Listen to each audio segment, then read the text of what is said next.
Alors, je retrouve Gamal Abina. Juste après vous, je crois qu'on fera un premier tour au standard pour apprécier également la lecture de nos téléspectateurs sur ce fait d'actualité.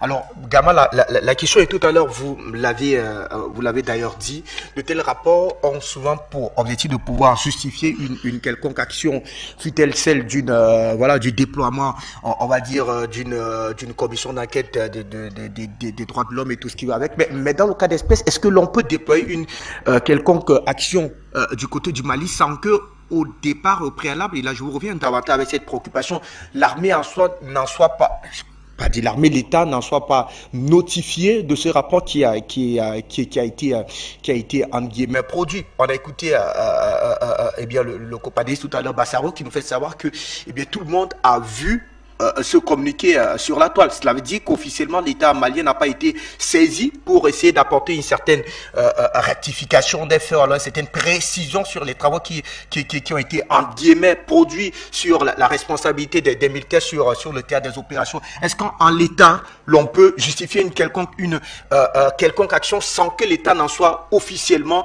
informé de quoi que ce soit? Dans le principe occidental, il y a un système qui s'appelle la démocratie, soi-disant la libre parole, entre guillemets, donc la parole, comme ça, la possibilité d'avoir une liberté d'expression. C'est ce qui est annoncé pour pouvoir faire toutes sortes de choses. Et il y a des organisations qu'on appelle les officines qui sont là pour produire non seulement de la pensée, mais produire aussi des actions coercitives, des actions d'intoxication, des actions de propagande, afin de garantir les intérêts des pays. Moi, j'aime bien prendre des exemples intéressants. Aux États-Unis, à l'époque, que ce soit les émeutes de Détroit ou de Los Angeles, les Noirs américains étaient massacrés par dizaines, voire centaines, et personne dans le monde n'a eu l'idée d'intervenir, ce fameux droit d'ingérence humanitaire, pour empêcher que les racistes policiers américains soient stoppés dans leur barbarie. Évidemment, parce que ils disent qu'il y a une souveraineté de l'État. Eh bien, c'est pareil au Mali. La question qui se pose, c'est est-ce qu'il y a une souveraineté de l'État malien? Oui. Même si l'Occident qui veut imposer de force la démocratie, c'est intolérable. Leur modèle démocratique est en panne chez eux et ils veulent l'imposer aux autres. Non. La démocratie n'a aucune importance. La seule chose qui a une importance en Afrique, c'est pas la démocratie, c'est le droit individuel. C'est-à-dire que l'état de droit, c'est-à-dire que chaque particulier puisse être défendu au niveau du droit individuel, ça me va très bien. Ensuite, qu'un dirigeant soit démocrate ou autocrate, ça n'a pas d'importance tant que ce dernier a à cœur le bien-être de sa population. Alors pourquoi est-ce qu'au Mali, on veut empêcher le modèle sankariste, finalement, c'est un peu une façon comme Sankara de remettre les pendules à l'heure et de sécuriser la population, de se développer. Si le Mali veut se développer, s'émanciper littéralement économiquement, il faut d'abord qu'il garantisse la sécurité de ses frontières et la sécurité à l'intérieur des frontières.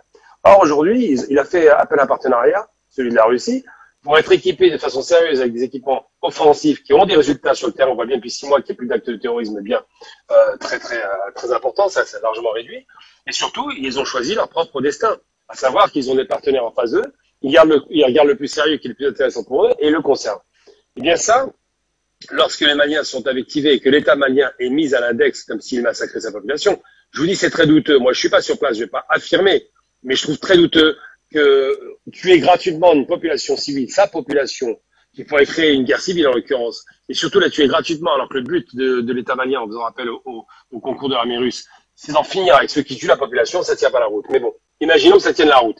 Imaginons que d'un coup, on a des faux pouvoirs qui ont décidé d'ouvrir un second front, parfaitement inutile, pour créer on ne sait quelle scission ethnique créée par l'Occident, parce que les ethnies n'existaient pas à l'origine, c'est le même peuple. C'est juste des cultures, hein, mais les ethnies sont les mêmes.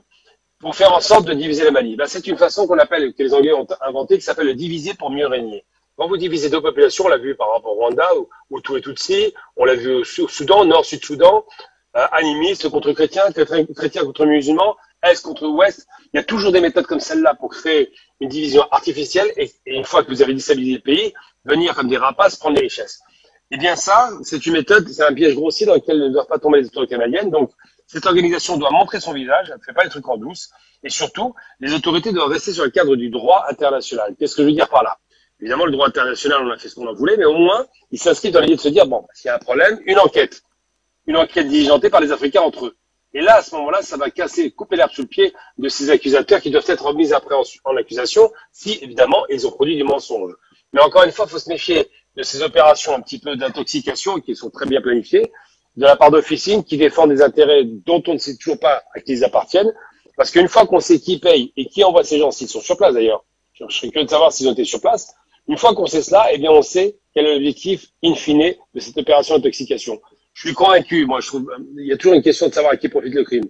Si l'État malien se met à attaquer les Peuls, le crime ne profite pas à l'État malien, ça crée une guerre civile, donc c'est idiot. Par contre, ceux qui disent qu'ils l'auraient fait, ça les intéresse parce que ça déstabilise l'État malien.